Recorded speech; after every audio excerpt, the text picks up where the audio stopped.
নির্মমভাবে নৃশংসভাবে সেইসব হত্যাকাণ্ডের আজও কোনো বিচার হয়নি, আজও কোনো সমাধান হয়নি।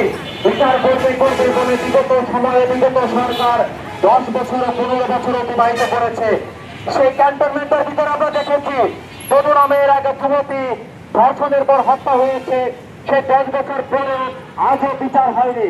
আমরা সাধারণ জনগণ মানবাধিকার কর্মী সবাই শুধু বিচার চেয়ে যাচ্ছি, কিন্তু আজও আমরা বাংলাদেশ রাষ্ট্রের কাছে কিংবা আইনের কাছে এখন পর্যন্ত কোনো সমাধান পাইনি।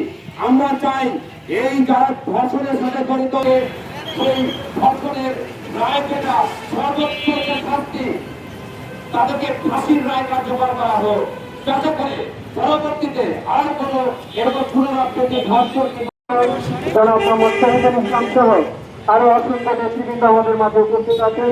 আমি সকলকে বিনীত আহ্বান এবং ধন্যবাদ জানাই।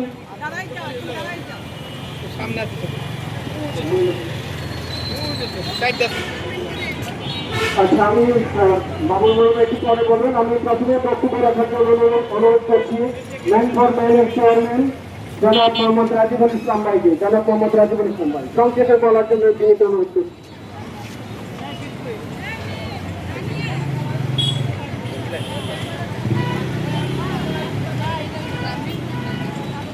আসসালামু আলাইকুম।